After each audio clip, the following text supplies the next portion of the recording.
तो आइए दोस्तों बात करेंगे छत्तीसगढ़ की आज की दिन भर की ताजा खबरों ताजा अपडेट के बारे में। तो आज है 8 अगस्त 2020 शनिवार का दिन। तो वीडियो को लास्ट तक जरूर देखना दोस्तों, ताकि कोई भी खबर छूटने ना पाए। और वीडियो को लाइक शेयर और चैनल को सब्सक्राइब जरूर करना, ताकि आपको छत्तीसगढ़ से जुड़े ताजा अपडेट डेली मिलते रहे। तो अभी एक बड़ी खबर निकल के आ रही है। इस जिले में 7 दिनों तक रहेगा टोटल लॉकडाउन, कलेक्टर ने दिए कड़ाई से पालन के निर्देश। और आगे जानेंगे निगम मंडलों की दूसरी सूची में सबसे ज्यादा नेताओं के नाम। साथ ही बात करेंगे सीएम ने इस जिले को दी 96 करोड़ रुपए की विकास कार्यों की सौगात। और आगे चीन से फैले कोरोना वायरस पर भी खबर देखेंगे दोस्तों। तो चलिए दोस्तों बिना टाइम वेस्ट किए सभी खबरों को फटाफट देखते हैं। तो आज की पहली बड़ी खबर है, तो सीएम भूपेश बघेल के लोकवाणी का प्रसारण 9 अगस्त को इस महत्वपूर्ण विषय पर होगी बात। तो रायपुर मुख्यमंत्री भूपेश बघेल की मासिक रेडियो वार्ता लोकवाणी की 9वीं कड़ी का प्रसारण 9 अगस्त रविवार को होगा। मुख्यमंत्री भूपेश बघेल ने लोकवाणी में इस बार न्याय योजनाएं नई दिशाएं विषय पर प्रदेशवासियों से बात करेंगे। तो लोकवाणी का प्रसारण छत्तीसगढ़ स्थित आकाशवाणी के सभी केंद्रों, एफएम रेडियो और क्षेत्रीय समाचार चैनलों से सुबह 10:30 बजे से 11 बजे तक होगा। तो साथ ही आगे खबर है दोस्तों, सोना 57,000 प्रति 10 ग्राम और चांदी 73,000 के पार। तो रायपुर सोने चांदी की कीमतों ने गुरुवार को एक और नया रिकॉर्ड कायम कर दिया है, जब सोने की कीमत प्रति 10 ग्राम 57,500 रुपये और चांदी की कीमत 73,500 रुपये पर पहुंच गई है। 2 दिनों के भीतर सोने की कीमतों में 1,500 रुपये और चांदी की कीमतों में 4700 रुपये की बढ़ोतरी आ चुकी है। चांदी में अब तक का यह सबसे महंगी कीमत मानी जा रही है।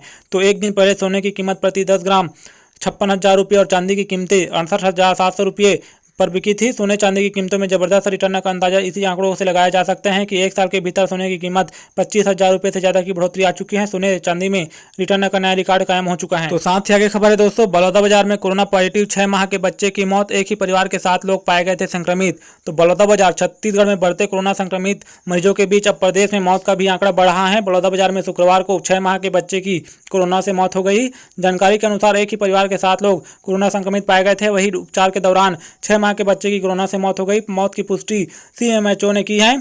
तो बता दें कि जिले में अब तक 434 कोरोना संक्रमित मरीज मिले हैं। इनमें से अब तक 365 मरीज डिस्चार्ज हुए हैं। जिले में सक्रिय मरीजों की संख्या 70 है। तो प्रदेश में अब तक 11,020 संक्रमित मरीजों की पुष्टि हुई है। इनमें से 8,088 मरीज कोरोना को मात देकर घर लौट चुके हैं। वहीं अब तक 77 संक्रमितों की कोरोना से मौत हो गई है। प्रदेश में सक्रिय मरीजों की संख्या 2,855 है। तो आगे बढ़ते हैं दोस्तों, आगे खबर है, इस जिले में 7 दिनों तक रहेगा टोटल लॉकडाउन, कलेक्टर ने दिए कड़ाई से पालन के निर्देश। तो रायपुर छत्तीसगढ़ शुक्रवार से अनलॉक हो चुका है, लेकिन पत्थलगांव, दंतेवाड़ा और सूरजपुर के लिए कलेक्टर ने नई गाइडलाइन जारी किया है। पत्थलगांव में 7 दिनों का पूर्ण लॉकडाउन रहेगा। सुबह 6 से 10 बजे तक दूध सब्जी में छूट मिलेगी। कलेक्टर ने नियमों का कड़ाई से पालन कराने के निर्देश दिए हैं। कोरोना केस बढ़ने के बाद यह निर्णय लिया गया है। तो दंतेवाड़ा जिले में लॉकडाउन की गाइडलाइन जारी की गई है। यह सुबह 9 से शाम 7 बजे तक दुकानें खुलेंगी। सोशल डिस्टेंसिंग और मास्क अनिवार्य किया गया है। तो आगे खबर है दोस्तों, निगम मंडलों की दूसरी सूची में सबसे ज्यादा नेताओं के नाम। शनिवार को बैठक के बाद कभी भी जारी हो सकती है सूची। तो रायपुर छत्तीसगढ़ कांग्रेस समन्वय समिति की शनिवार को अहम बैठक होने जा रही है। बैठक में निगम मंडलों की दूसरी सूची पर चर्चा हो सकती है। बैठक के बाद सूची कभी भी जारी हो सकती है। तो दूसरी सूची में सबसे अधिक नेताओं के नाम शामिल हैं। इसके साथ ही निगम मंडल बोर्ड की दूसरी सूची में 6 विधायकों के नाम भी हैं। इन्हें हाउसिंग बोर्ड, बीज विकास निगम, मासिमम जैसे कई संस्थानों में जिम्मेदारी मिलेगी। तो सदस्य, अध्यक्ष और उपाध्यक्ष के रूप में इन्हें जिम्मेदारी दी जाएगी। ये भी बात सामने आई है कि संगठन में लगातार सक्रिय कार्यकर्ताओं को भी जगह दी जाएगी। तो आगे बढ़ते हैं दोस्तों, आगे खबर है, देश में 62,538 नए कोरोना पॉजिटिव के साथ देश में संक्रमितों का आंकड़ा 20 लाख के पार। तो नई दिल्ली, देश में कोरोना वायरस के मामले बेकाबू हो चुके हैं। रोजाना 50,000 से ज्यादा पॉजिटिव केस आने लगे हैं।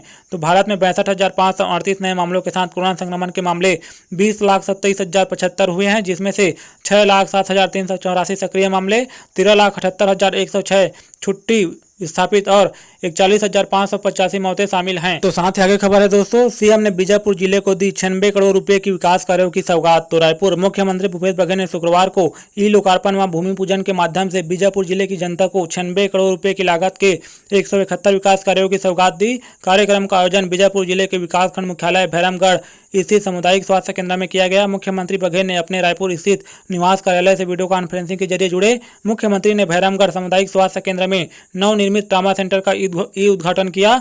उन्होंने इस मौके पर भैरमगढ़ में इंद्रावती नदी में आवागमन के लिए बोट और एक एम्बुलेंस उपलब्ध कराने की घोषणा की। कार्यक्रम की अध्यक्षता पंचायत एवं ग्रामीण विकास तथा स्वास्थ्य मंत्री टी.एस. सिंहदेव ने की। वे वीडियो कॉन्फ्रेंसिंग से जुड़े। तो साथ ही आगे खबर है दोस्तों, पुलिस ने दबिश देकर जब्त की 31 लीटर महुआ शराब, 3 आरोपी गिरफ्तार।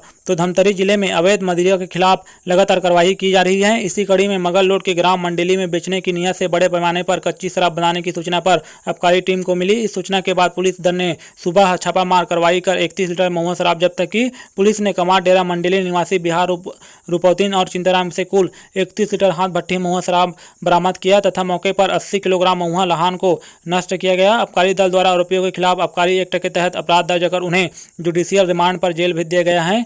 गौरतलब है कि पंजाब में नकली शराब पीने से 100 से ज़्यादा लोगों की मौत हो गई है। इस घटना को देखते हुए आबकारी आयुक्त छत्तीसगढ़ द्वारा अवैध शराब के परिवहन व विक्रय पर कार्रवाई के निर्देश दिए गए हैं। तो आगे बढ़ते हैं दोस्तों, आगे खबर है छत्तीसगढ़ में कोरोना। तो नेता प्रतिपक्ष धर्मलाल को हुआ कोरोना, कहा स्वास्थ्य विभाग की गाइडलाइन का पालन करना चाहिए, संपर्क में आए लोगों से की जांच की अपील। तो छत्तीसगढ़ के नेता प्रतिपक्ष धर्मलाल कौशिक को कोरोना हो गया है। अब रायपुर में उन्हें इलाज के लिए ले जाया जाएगा। तो खुद कौशिक ने इसकी पुष्टि की है। तो उन्होंने कहा कि पिछले 5-6 दिनों में जो भी लोग मेरे संपर्क में आए हैं वो लोग अपनी जांच करवा ले, यह जरूरी है। अगर लोगों ने जांच नहीं करवाई तो संक्रमण बढ़ सकता है। उन्होंने बताया कि पिछले कुछ दिनों से मैं सक्रिय था, हम लोगों से मिल रहे थे, किसी के संपर्क में आने की वजह से ही मुझे संक्रमण हुआ होगा, तो लोग सरकार के नियम को माने। तो धर्मलाल ने बताया कि पिछले दिनों कुछ घरेलू कार्यक्रम में वह शामिल हुए थे। उन्होंने कहा कि एक दिन पहले मुझे बुखार की शिकायत थी तो मैंने जांच करवाने की सोची, मेरे सैंपल लिए गए थे जिसकी रिपोर्ट आज पॉजिटिव आई है। हम सभी को स्वास्थ्य विभाग की गाइडलाइन का पालन करना चाहिए क्योंकि कोरोना पूरी तरह से प्रदेश से खत्म नहीं हुआ है। लोगों से अपील करता हूं कि मास्क लगाएं, सोशल डिस्टेंसिंग मेंटेन करें। तो साथ ही आगे खबर है दोस्तों, कोरबा हसदेव नदी पर बने बांगो बांध का पहला गेट खोला गया। तो छत्तीसगढ़ के कई इलाकों में लगातार बारिश का दौर जारी है। ऐसे में कोरिया क्षेत्र में हो रही बारिश के चलते हसदेव नदी भी उफान पर है। कोरबा में नदी पर बने बांगो बांध का जल स्तर तेजी से बढ़ा है। इसके बाद बांध का पहला गेट शुक्रवार सुबह करीब 7:30 बजे खोल दिया गया है। बांध की क्षमता 359.66 मीटर है, जबकि जल स्तर 358.28 मीटर तक पहुँच गया है। तो दरअसल कोरिया क्षेत्र में पिछले 24 घंटों के दौरान 10.2 मिलीमीटर बारिश रिकॉर्ड की गई है। इसके चलते नदी का जलस्तर भी बढ़ रहा है। बांध में अभी तक 1.5 लाख क्यूसेक लीटर से अधिक पानी आ रहा है। जरूरत पड़ने पर बांध के अन्य गेट भी खोले जा सकते हैं। इसके चलते निचली 41 बस्तियों में पहले ही अलर्ट घोषित कर दिए गए हैं। मुनादी कराकर उन्हें सुरक्षित स्थान पर जाने के लिए कहा गया है। तो आगे बढ़ते हैं दोस्तों, आगे खबर है छत्तीसगढ़। तो अनलॉक 3 का 8वां दिन, तो शहरों के शटर अब, बाजार में उमड़ी भीड़। राजधानी रायपुर में हर 15 दिन में होगा रिव्यू। तो संक्रमण बढ़ा तो घटेगा दुकान खोलने का वक्त। तो राजधानी रायपुर के साथ ही प्रदेश के लगभग हर बड़े शहर को अनलॉक कर दिया गया है। 6 अगस्त तक लागू किए गए लॉकडाउन में अब छूट है। रायपुर, दुर्ग, बिलासपुर, दंतेवाड़ा, रायगढ़, कोरबा जैसे प्रदेश के प्रमुख शहरों में 7 अगस्त से अब दुकानें खुल गई हैं। सभी जगहों पर 7 से 8 घंटे तक दुकानें खोलने के आदेश हैं। सभी तरह के व्यवसाय से जुड़ी दुकानें, हाट बाजार खोल दिए गए हैं। जांजगीर शहर में किसी तरह की कोई बाध्यता नहीं है। दुकानदार जब चाहे दुकान खोल और बंद कर सकते हैं। तो प्रदेश में सबसे ज्यादा कोरोना संक्रमितों वाला शहर रायपुर बन चुका है। मंगलवार को कलेक्टर डॉक्टर एस भारतीदासन ने बैठक लेकर कहा है कि हर 15 दिन में शहर को अनलॉक का रिव्यू होगा।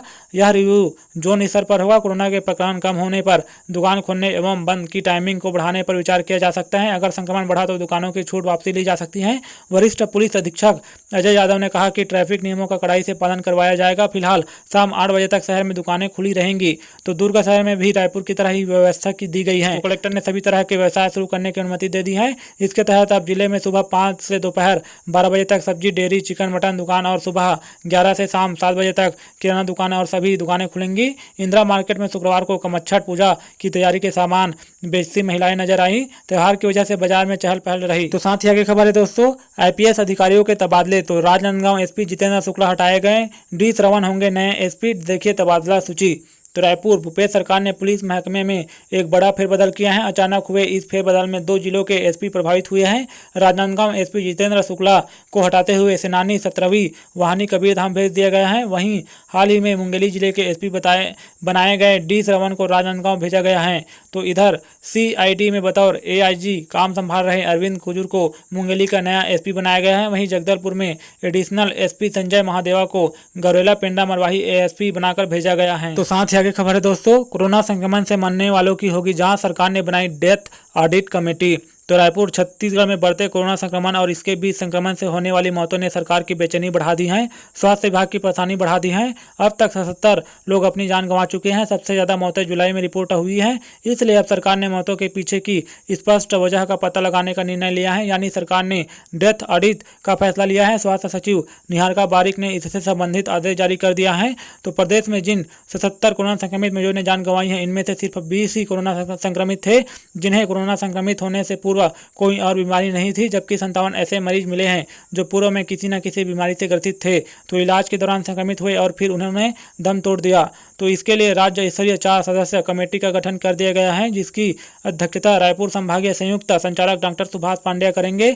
इस ऑडिट का सबसे बड़ा फायदा आने वाले दिनों में कोरोना संक्रमित मरीजों की जान बचाने में मिलेगा। अब विभाग की यही सबसे पहली प्राथमिकता रहेगी। तो यह होगा डेथ ऑडिट में। तो डेथ ऑडिट एक प्रकार का इन्वेस्टिगेशन है। मरने वाले व्यक्ति की पूरी हिस्ट्री की पड़ताल की जाती है। संक्रमित होने से पहले वह किस स्थिति में था, संक्रमित कैसे हुआ, प्रारंभिक इलाज से लेकर अंत में जहां उसकी मृत्यु हुई उस दौरान तक उसे कैसे उपचारित किया गया, डॉक्टर ने क्या उपचार के सभी प्रोटोकॉल का पालन किया या फिर नहीं, पोस्टमार्टम हुआ तो उनमें क्या क्या कारण सामने आए, मृतक की ट्रीटमेंट फाइल, परिजनों से बातचीत समेत अन्य सभी पहलू पर जाँच होगी।